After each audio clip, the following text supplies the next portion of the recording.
Ya entró en la dirección de la radio, dejó la bicicleta y está con nosotros. Es una alegría enorme recibir al padre Leandro Chitarroni, un amigo, por otro lado también, con el cual hemos tenido muchísimas charlas realmente muy, pero muy profundas, y hoy tenemos el orgullo de que haya aceptado esta invitación. Querido padre Leandro, bienvenido y gracias por aceptar esta nota. No, gracias a ustedes por la invitación y bueno, buen día para todos los oyentes y sí, no, ¿cómo no vamos a aceptar para hablar de Francisco?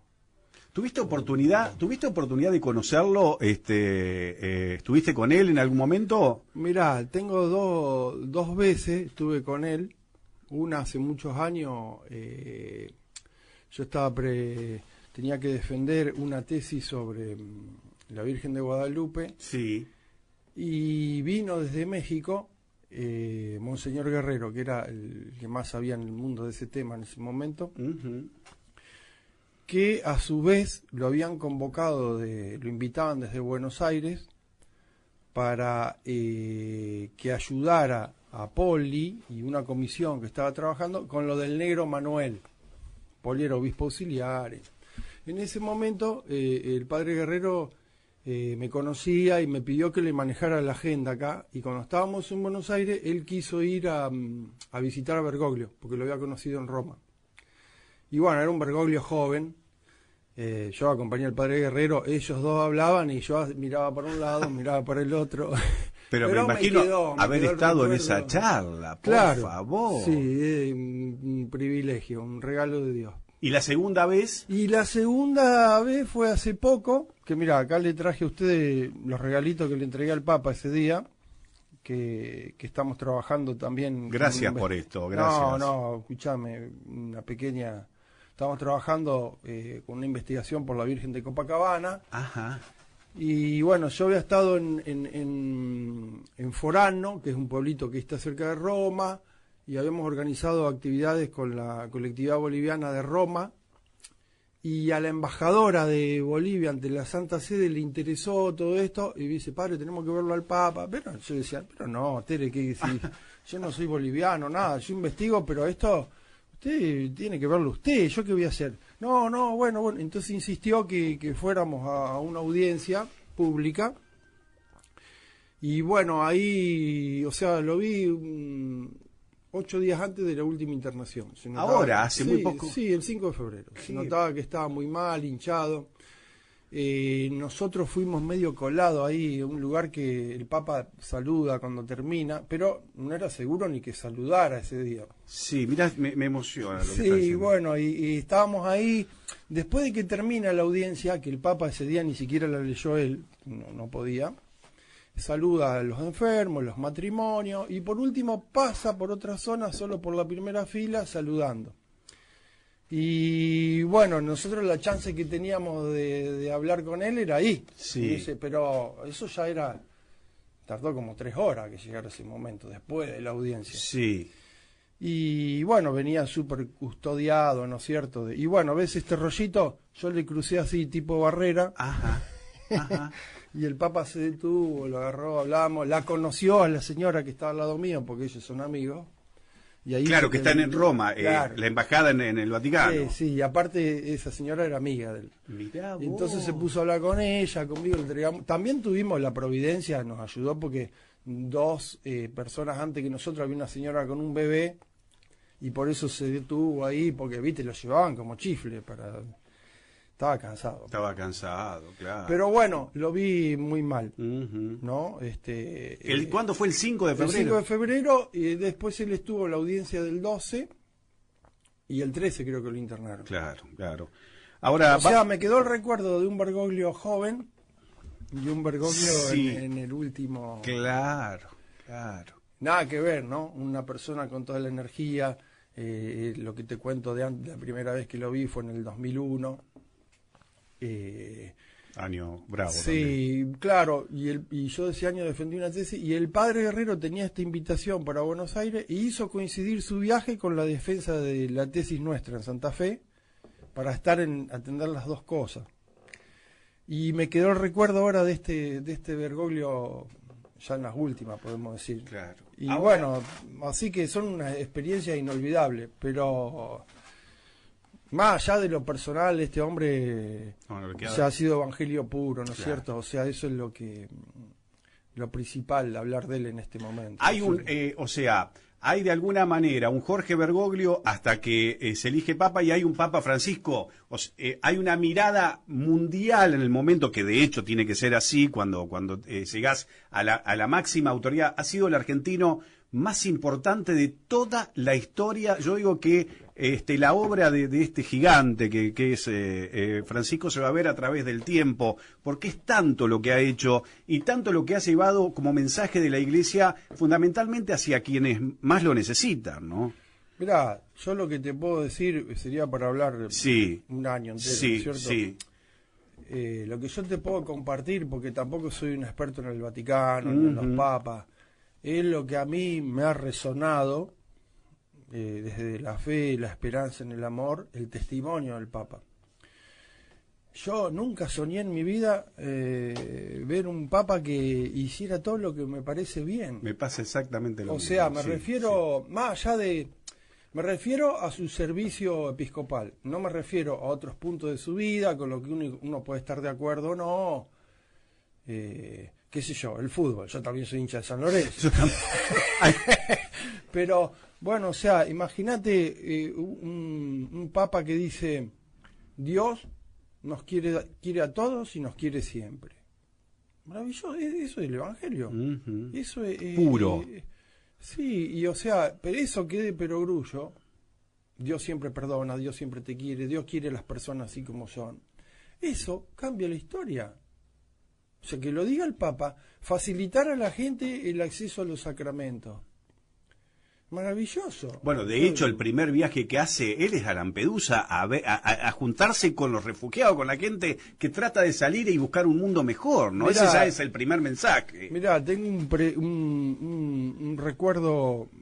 Indudablemente, todo es muy simbólico en su vida y más allá de lo coyuntural tiene un valor eterno. Eso es lo importante. El primer viaje, él justamente pone sobre el tapete esos migrantes que están, el cementerio en el que se transformó el Mediterráneo. Exactamente. O sea, porque al ir ahí él, y bueno, o sea, hay como dos principios que yo en la pandemia escuché mucho sus catequesis muy inspiradoras, los miércoles, y hay dos criterios fundamentales que él bajó ahí que yo pienso que sintetizan todo su pontificado. Los últimos primero, o sea, la gente más desfavorecida primero, la periferia al centro.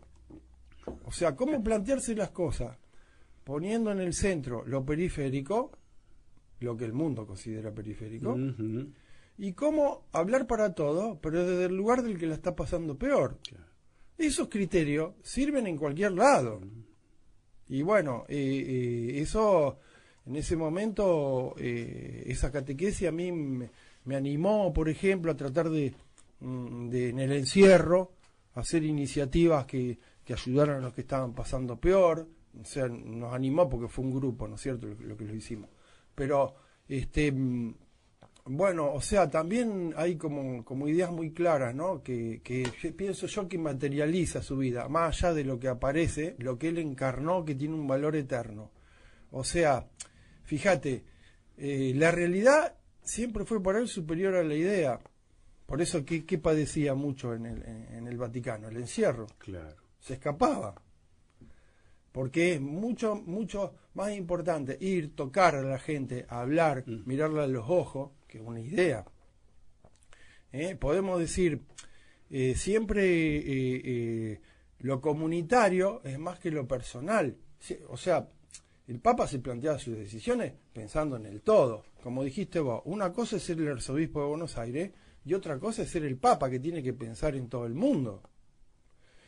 Aparte, creo que en algún momento, padre, él se da cuenta de que la Iglesia está necesitando también aire fresco, en el momento que lo eligen, luego de la de la dimisión de Benedicto, de la renuncia, él se da cuenta que necesita un nuevo mensaje la Iglesia Católica. Bueno, en realidad él entiende, pienso yo, que es un hombre es un hombre que vivió con profunda fe, esperanza y caridad, muy consciente de que actuaba en nombre de Cristo resucitado y que no actuaba solo, sino como cabeza, miembro de Cristo, confiado en el Espíritu Santo. Y fíjate, o sea, en realidad su mensaje es lo más pristino del Evangelio. O sea, y aparte está la sabiduría de llevar a cabo, en medio, por supuesto, todos somos pecadores, hasta el Papa, como él lo ha dicho, ¿no es cierto? En medio de idas, venidas, errores, pero supo poner en movimiento procesos que van a seguir, que tienen que ver con lo que había formulado el Vaticano II. O sea, la sabiduría también de generar iniciativas más allá de su persona, para que la Iglesia sea cada vez más misericordiosa. Exactamente. Porque, fíjate vos, ¿qué es el cristianismo? El cristianismo es Cristo. O sea, ¿cuál es el centro del cristianismo? Que Dios nos quiere. Y uno está llamado a transformar eso. Te va a parecer que me voy lejos. Pero no, por favor, quiero que te vayas a donde quieras irte. O sea, uno está llamado a transformar esa experiencia que tiene del amor de Dios y de la Virgen sobre su vida en amor al prójimo. Eso es la conversión religiosa. Subordinado a eso hay una conversión moral. ¿Qué significa eso? Nosotros buscamos el bien en todos los órdenes de la moral, ¿no es cierto? Pero está subordinado al amor al prójimo eso. Subordinado a esas dos conversiones hay una conversión intelectual. O sea, nosotros buscamos la verdad, pero la búsqueda de la verdad se subordina a la búsqueda del bien y a la experiencia que la gente tiene sobre el amor de Dios en su vida. O sea, ¿qué quiere decir eso? Que el anuncio de la verdad está subordinado a la vivencia del bien y a la experiencia religiosa de cómo Dios te quiere.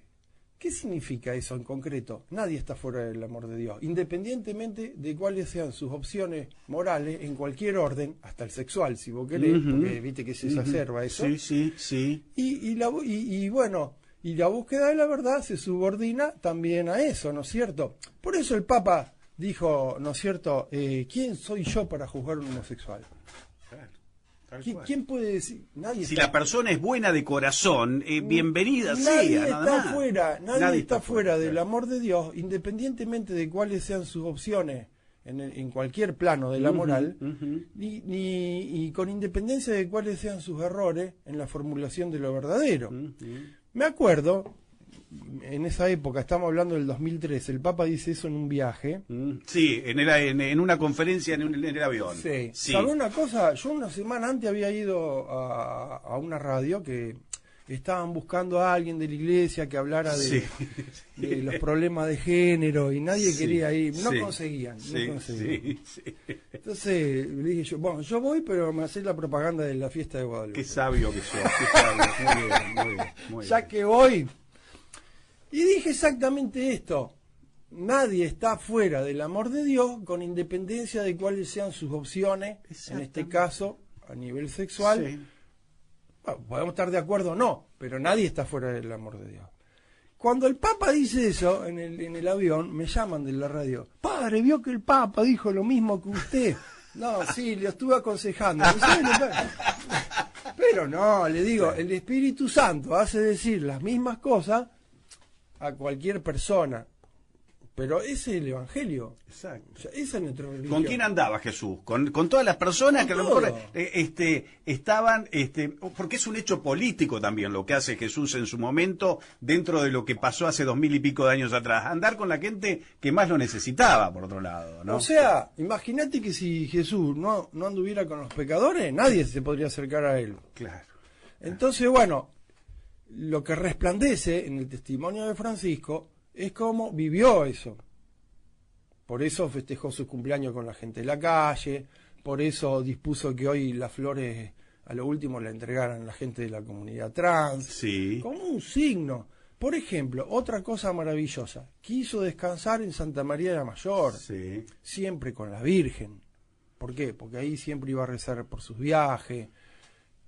es un mensaje que trasciende, o sea, el tipo sigue hablando. El tipo sigue hablando después de muerto, sí, Fíjate señor. lo que fue en los funerales, Sí. La austeridad. Sí, claro. Bueno, del momento que no elige esos zapatos rojos de $5.000 que te usaban los papas anteriores, y yo quiero los mocasines que uso desde Buenos Aires y lo mandaba a pedir acá. Eso, ya desde ese momento. Por supuesto. Cambió todo en el momento que ha sido elegido.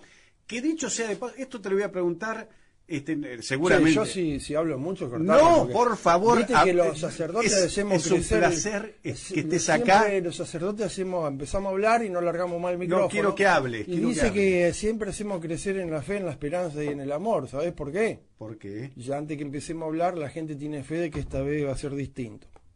Cuando ya empezamos a hablar, tienen esperanza que terminemos pronto porque fue igual que siempre. Y después nos escuchan por puro amor porque cada cual se iría ya, ¿no? Bueno, que no nos pase. No, claro que no nos va a pasar. Y bueno, y si nos pasa es el desafío de una charla también, ¿no?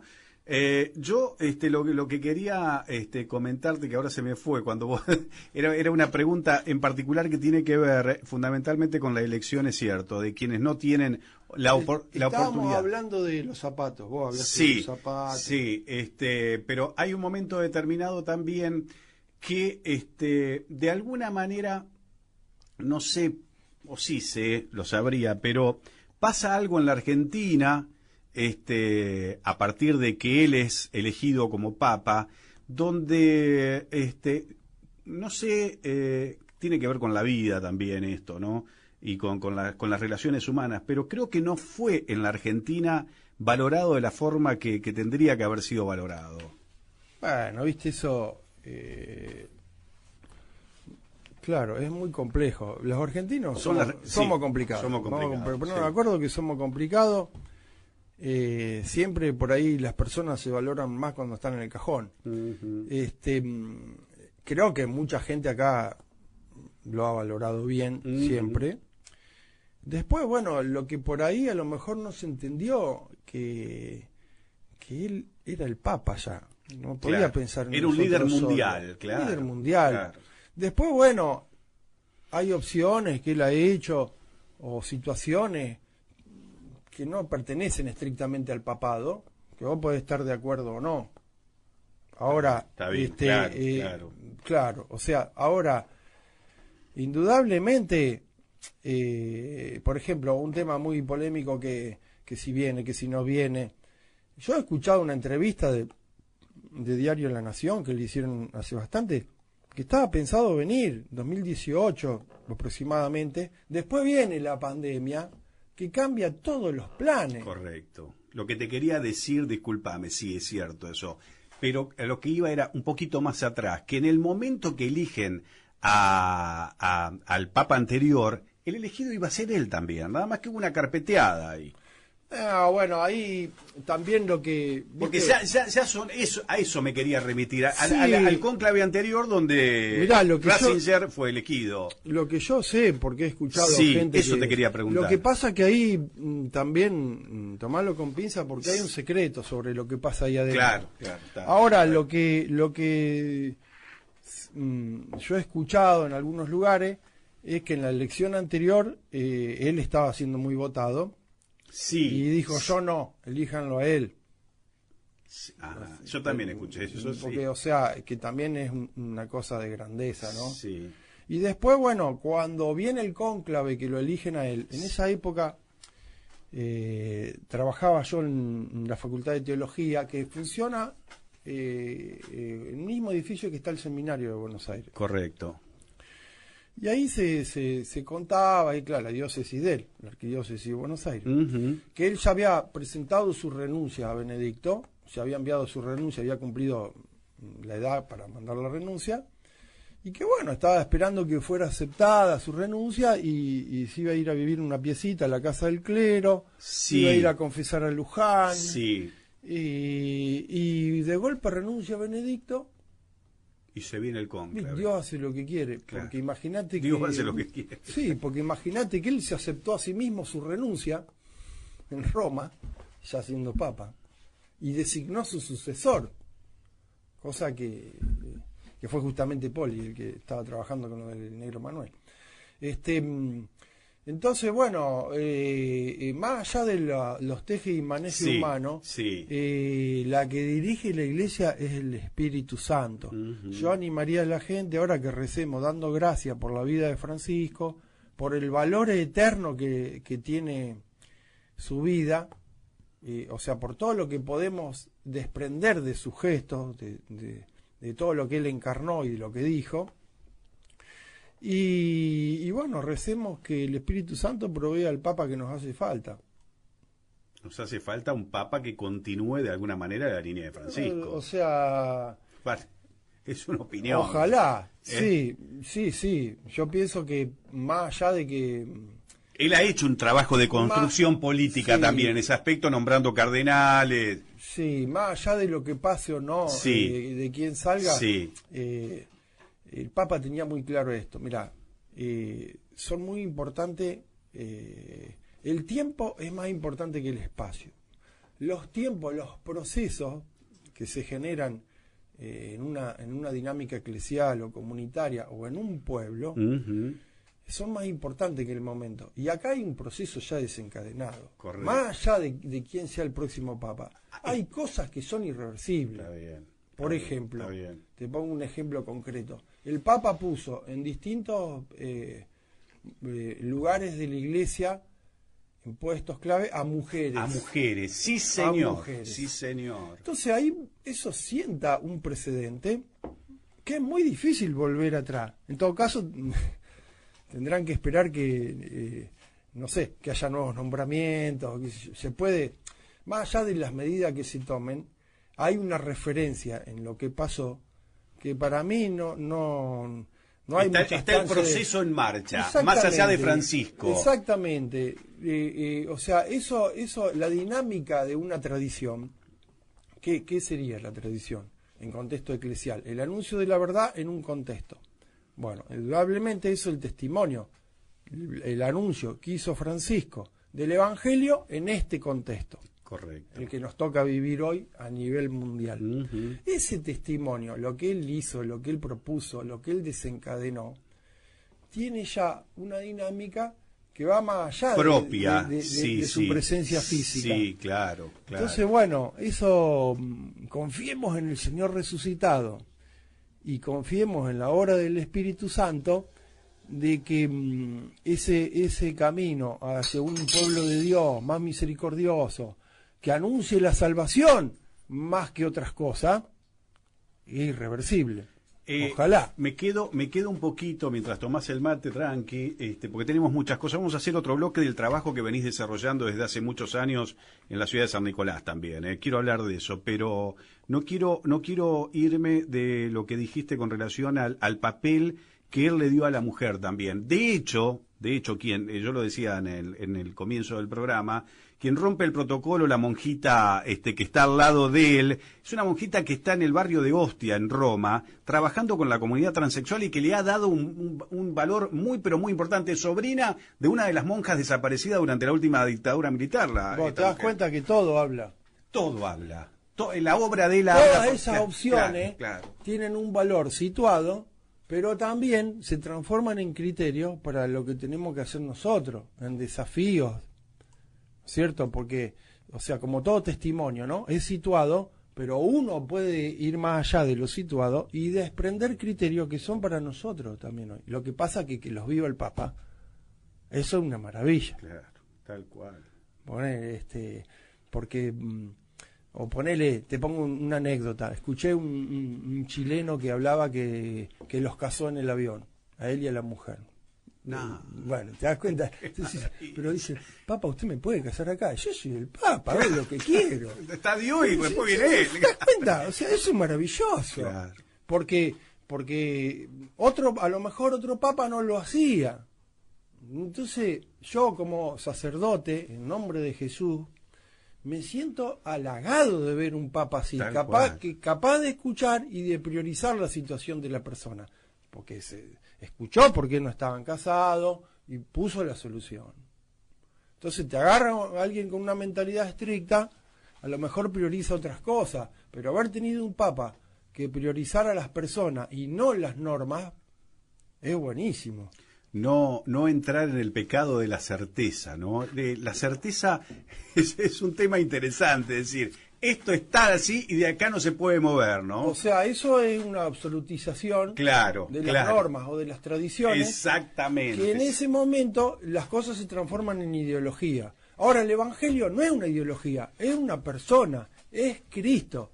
Claro, él tenía toda la potestad para, en nombre de Cristo, hacer lo que quería, pero usó todo ese poder para en el servicio. Bien, claro. O sea, eso entendés. Ahora, bueno, cada cual en su lugar, cómo usar el poder como servicio.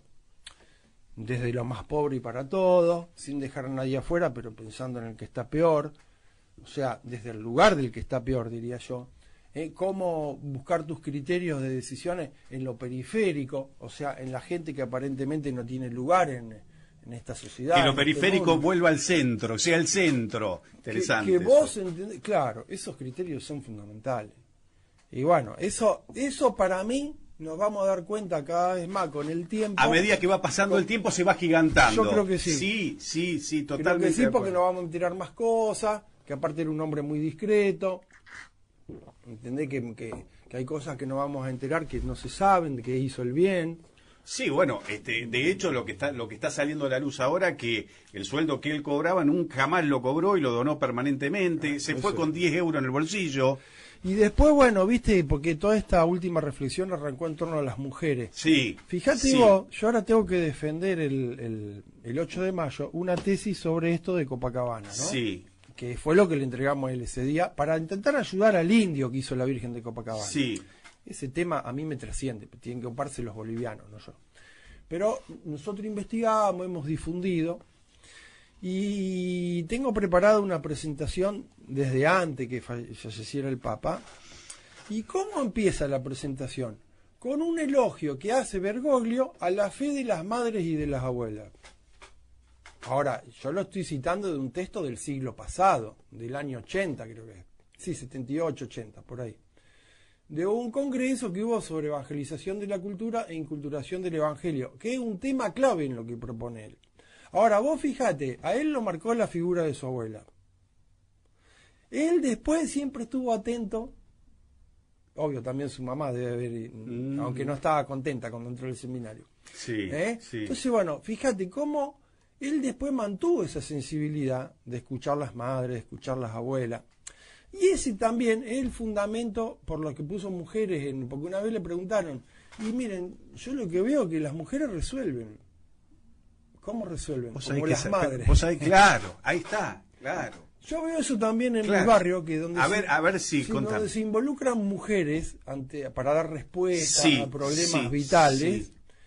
Hay más acción que cuando se involucran los hombres. Sí. O sea, los hombres hacen unos asados bárbaros, se juntan, sí. pero las mujeres hacen cosas pensando en el bien de todos. Totalmente de acuerdo. Y como las madres, no sé cómo hacen, pero hacen. Y bueno, el Papa vio eso. El Papa lo vio y, ojo, incorporarlo dentro de una institución verticalista y de hombres, está bien, exactamente. Es muy, pero muy importante. O sea, todo lo que el Papa vivió a nivel y sembró a nivel institucional, hay que tener mucho coraje. Querido padre, es un placer tenerte aquí en la mañana. Te propongo hacer un corte y hacemos un segundo bloque, ¿te parece? Para hablar un poco de la obra tuya en San Nicolás. Te agrego algo para no olvidarme. Sí, por favor. Lo mismo, lo de la pobreza y la austeridad. Imagínate que el tipo está ahí rodeado de un mundo... Tiene todo a su alcance y todo lo más lujoso que querés. Bueno, pero también que el Papa viva así interpela a los que están alrededor. Obviamente... O sea, es una palabra vital. De hecho, pará que ahora me enganché también con lo que está, me engancho con cada una de las cosas que dirá. De hecho, también se crea dentro de esta institución que congrega a 1.400 millones de fieles, porque es una de las instituciones más importantes que tiene el mundo. De hecho, también ese tipo de gestos generan odios adentro de la misma institución. Bueno, pero fíjate que el Papa convoca a un sínodo. A reunirse y escucharse. Y todos hablan ahí. Ojo que ya no es el Papa solo. Ya hubo varias sesiones de ese sínodo. Entonces, tener la astucia de respaldar lo que vos hacés en la palabra de la gente. Entonces, bueno, eso, entendé, ya trasciende su figura, porque eso es muy valorado, lo de la austeridad, aún dentro de la iglesia. Y obviamente, en la iglesia siempre hay tensiones que surcan toda su historia. Estamos hablando de una institución de 2000 años. Sí, señor. Pero siempre la unidad superior a la diferencia. Ahora, el Papa planteó, bueno, tenemos diferencia, escuchémonos, busquemos un camino juntos. Eso está desencadenado. Y bueno, te diría, me gusta siempre ir un poquito más allá de lo que aparece. Hay una tensión que surca toda la historia de la iglesia. ¿Qué es la iglesia? ¿Una inmensa masa de pecadores o una élite? No, la iglesia es una inmensa masa de pecadores, por eso estamos ahí todos los que querramos entrar, ¿no es cierto? Y bueno, indudablemente el Papa ha priorizado la iglesia como hospital, como lugar donde nos podemos encontrar con la misericordia y ser perdonados, y eso es para todos. No para una élite. Exactamente. Esas dos, lo que priorizó fue eso, exactamente. ¿Sos profesor de teología en Buenos Aires? Bueno, mirá, eso yo di clases hasta después de la pandemia en la Facultad de Teología. Me encantaba dar clase ahí.